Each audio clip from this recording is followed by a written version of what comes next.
Nasa restrictive custody na ng Philippine National Police ang 15 kabaro nila na isinasangkot sa kaso ng mga nawawalang sabungero.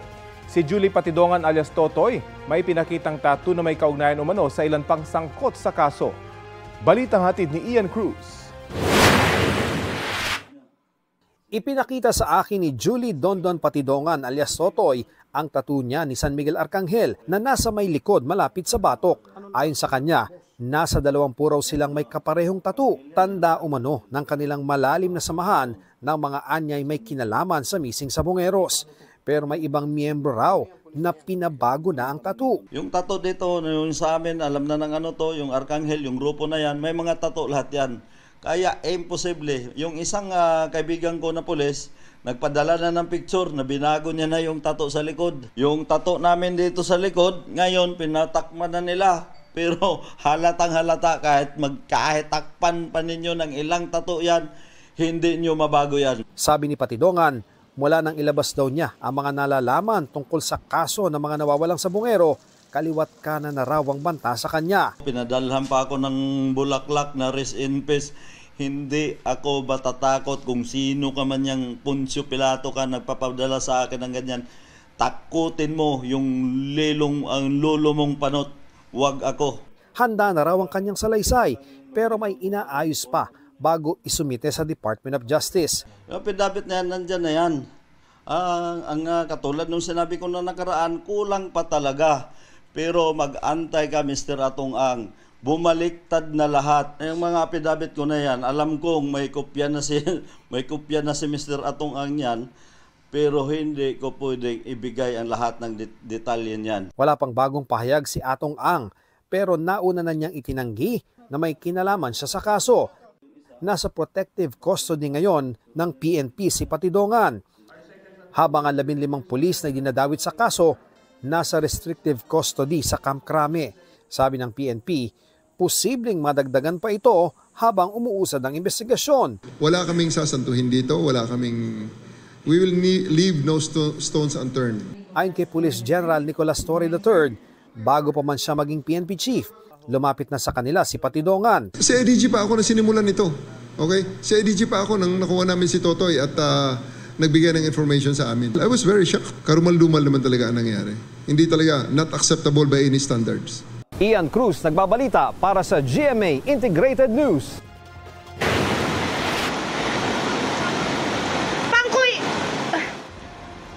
Makapigil hininga ang bawat kilos ng mga estudyanteng yan sa Kayapan, Nueva Vizcaya. Para makapasok sa paaralan, gumagapang sila sa mga steel cable ng nasirang tulay sa pagitan ng Barangay Labtang at Pinayag. Dagdag pa sa peligro ang rumaragasang ilog sa ilalim. Ayon sa LGU, noong nakarang taon pa nasira ang hanging bridge dahil sa gupit ng bagyong Pipito. May alternatibong mga daan sana papasok at pauwi sa eskwelahan pero nasira na rin dahil sa mga pag-ulan. Ipinag-utos na ng lokal na pamahalaan ang pagpapagawa ng bagong tulay. Pinayuhan na rin ang mga mag-aaral na huwag piliting pumasok at mag-modular learning muna. Mainit-init na balita, sa ikalawang sunod na buwan, mahigit 2 milyong Pilipino sa bansa ang unemployed o walang trabaho. Ayon sa Philippine Statistics Authority, ang 2.03 million na unemployed nitong Mayo ay katumbas ng 3.9% ng labor force ng bansa.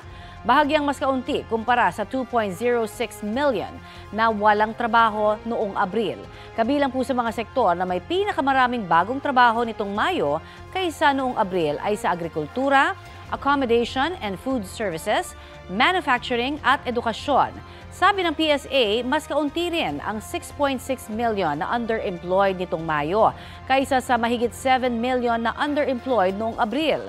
Sila yung may mga trabaho pero mas mababa sa kanilang kakayahan o nakukulangan sa kanilang kita. Bahagya rin pong tumaas ang bilang ng mga employed o yung may mga trabaho noong Mayo sa mahigit 50 million na mga Pilipino. Ito ang GMA Regional TV News. May init na balita mula sa Visayas, hatid ng GMA Regional TV. Patay ang isang barangay tanod matapos saksakin ng isang lalaki sa Santa Barbara, Iloilo. Sarah, bakit nanaksak yung suspect? Rafi, lasing noon ang suspect at naghamon umano ng away. Base sa investigasyon, nasa inuman ang Barangay Tanod kasama ng dalawa niyang kaibigan nang may narinig silang sumigaw at naghahamon ng away. Doon na raw sila nakita ng lalaki at sinaksak ang isa sa kanila. Umawat ang Barangay Tanod hanggang siya naman ang nasaksak sa tagiliran. Dumating naman ang kapatid ng sospek at sinaksak naman ang isa pa nilang kasama. Nasa mabuti ng kalagayan ang dalawang kasama ng Tanod. Hawak naman ng pulisya ang magkapatid na sospek. Paliwanag nila, naunang nanakit ang mga biktima at gumanti lang sila. Inirereklamo ang isang taxi driver dito sa Davao City dahil sa overcharging o sobra umanong paniningil sa pasahero. Kwento ni Ronelyn Suicano, halos 3,000 piso ang siningil ng naturang driver sa mga magulang niya. Mula Davao International Airport hanggang Davao City Overland Transport Terminal yan o mahigit 12 kilometro lang ang layo. Sa biyahe pa lang daw, nagrereklamo na ang lalaking pasahero na mabilis ang patak ng metro. Sagot naman ng driver ay wala raw siyang magagawa dahil ganoon talaga iyon. Tukoy na ng LTFRB Region 11 ang driver at pinagpapaliwanag na. Sakaling mapatunayan na may violation, posibleng bawiin ang lisensya ng driver na wala pang pahayag. Nais ng ilang mambabatas na higpitan o hindi kaya tuluyang ipagbawal na ang online gambling. Gaya po ng ginawa sa Pogo, isinisulong ni Senator Mig Zubiri ang total ban sa online sugal.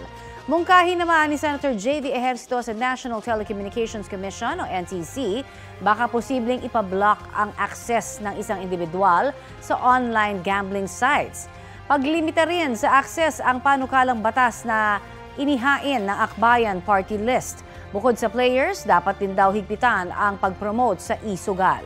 Ayon sa palasyo, nakikinig at tinitimbang ni Pangulong Bongbong Marcos ang mga mungkahi.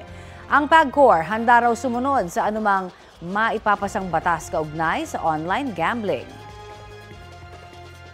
At kaugnay po sa isinusulong sa Kamara at Senado na pagbabawal o paglimita sa online gambling, kausapin po natin si PAGCOR Chairman and CEO Alejandro Tenco. Magandang umaga at welcome po sa Balitang Hali. Ay, magandang umaga sa iyo, Connie.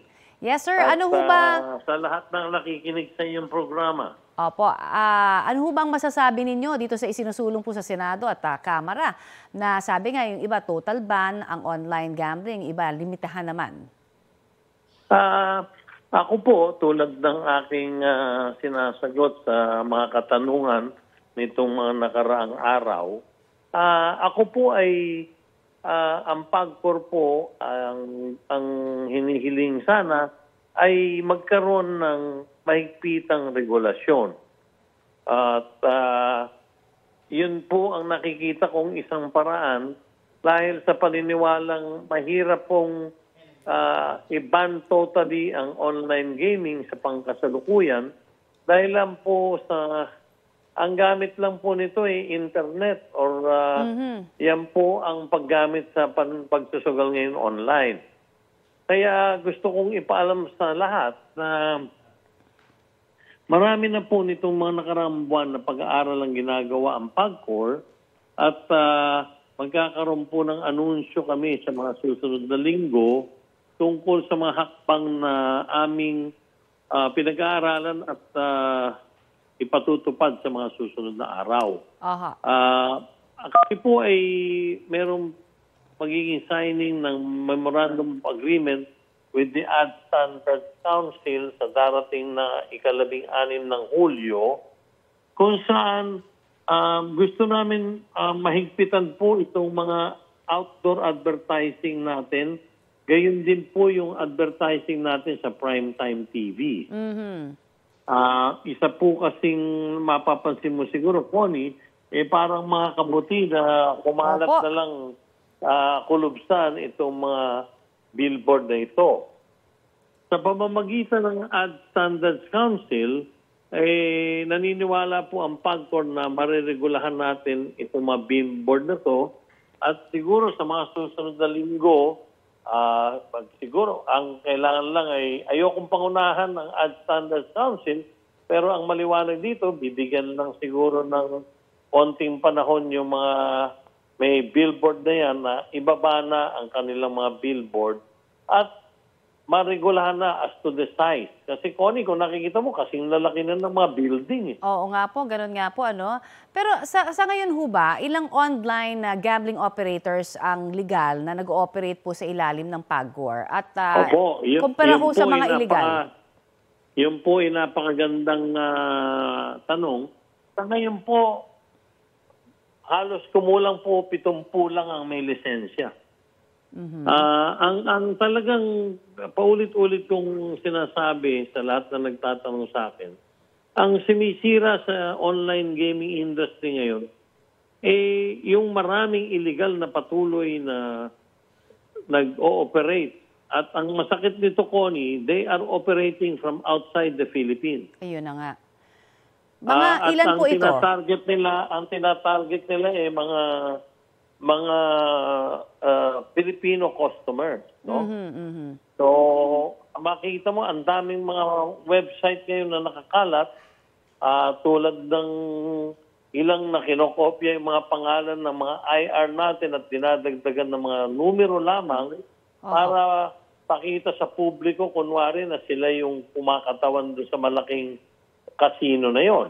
Opo. Pero kung titignan mo yung listahan natin, Connie, walang lisensya yung nasabing mga kumpanyang yon. Okay. Kung 70 ang legal, ilan po ang illegal?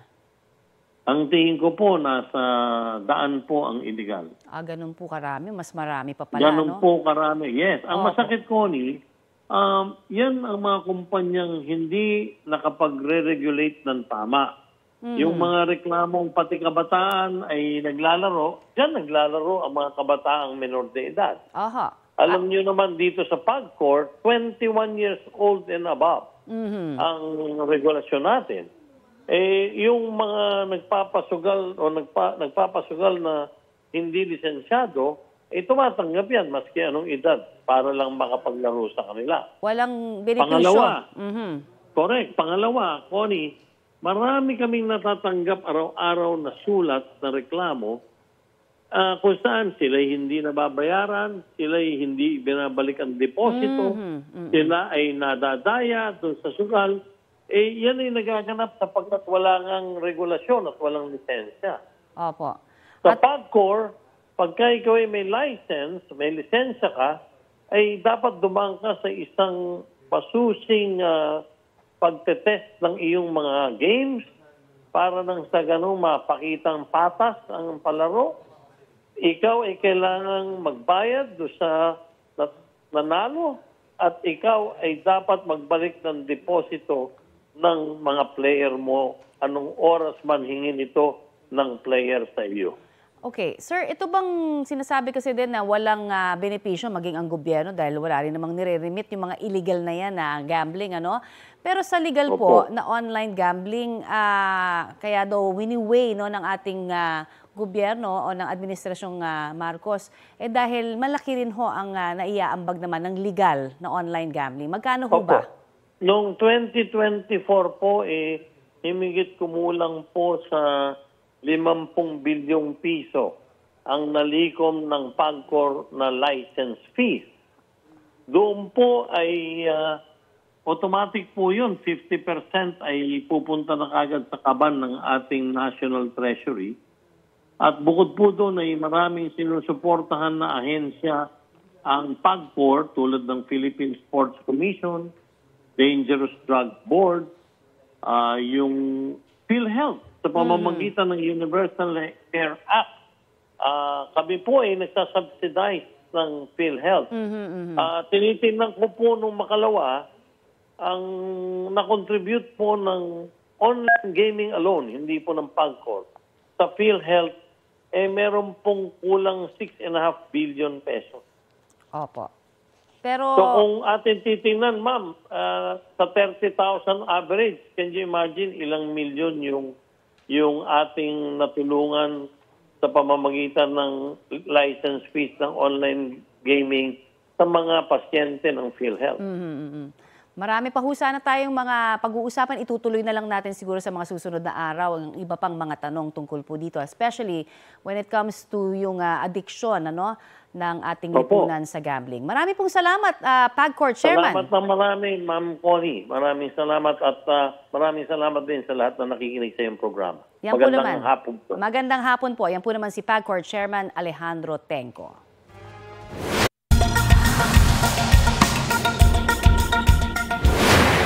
Pumalo na sa ulap ang napakataas na usok na yan matapos po ang pagsabog ng Mount Lewotobi Laki-Laki sa Indonesia. Maabot ng 18 kilometro ang taas ng abo ayon sa Volcanology Agency ng bansa. Napuno rin ng abo ang mga kalsada sa mga lugar sa paligid ng bulkan. Kaya ayon sa mga residente, halos nag-zero visibility roon. Nananatiling nasa pinakamataas na alert ang bulkan hanggang ngayon. Kaya hindi pinahihinintulutan ang pagpasok sa 6-kilometer radius ng bulkan. Pinag-iingat din po ang mga residente sa posibleng pagdaloy ng lava. Ito na ang mabibilis na balita sa bansa. Arestado ang 3 lalaki dahil sa pagbebenta ng illegal na droga sa barangay 199 sa Pasay. Nasabat sa operasyon ang nasa 200 gramo ng umunay shabu na nagkakahalaga ng humigit kumulang 1.6 million pesos. Hindi nagbigay ng pahayag ang mga suspect na mahaharap sa kaukulang reklamo. Patuloy ang investigasyon ukol sa supplier ng droga ng mga suspect. Nahukay ang 2 vintage bomb at isang Japanese grenade sa isang construction site sa loob ng College of Medicine ng UP Manila.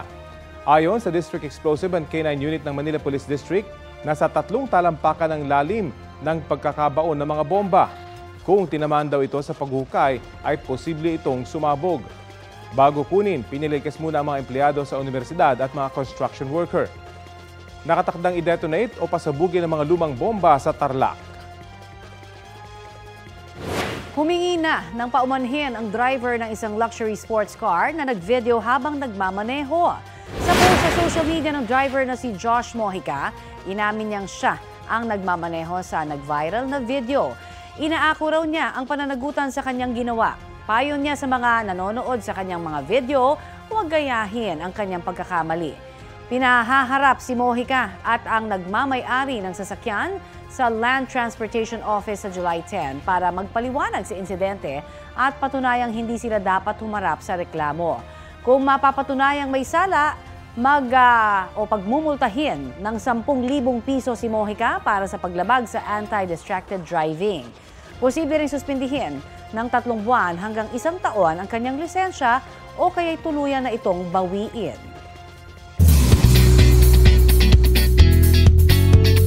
Mga mare at pare, nagsalita na ang 2 misis na sangkot sa isang viral post. 3 anak namin, may nabuntis ang iba. Yan ang pinakasalan niya. Kung na kayo nagkaanak, uy, ba't di ka pinakasalan? Kaya kahit pagbalik-balik tayo mo mundo, alam mo akong legal. Yan ang mainit na tapatan ni Felma at Hazel sa mala-viral video teaser ng upcoming Kapuso Afternoon Prime series na Cruz vs. Cruz. Ang 30-second teaser punong-puno ng emosyon dahil sa superb acting skills ni Vina Morales at Gladys Reyes. Sino nga ba ang mas may karapatan? Ang ibinahay o may bahay? Malapit na nating malaman yan soon. All out ang praises ni Sangretera Bianca Umali para sa gumanap na Young Tera sa Encantadia Chronicles Sangre. Chika ni Bianca sa inyong kumare, agree siya sa Encantadix na nagsasabing magkahawig sila ni Johara Asayo. Suwak din daw ang acting ng batang aktres sa dapat pagdaanan ni Tera bilang bata at kung bakit magiging buo ang loob niyang maging tagapagligtas. Ano naman kaya ang reaksyon dyan ni Young Tera? Nagpapasalamat po ako kasi ang dami pong nagsasabi na kamukha ko siya. And receiving na compliment galing sa kanya. Thankful po ako at saka nakakalambot po ng puso.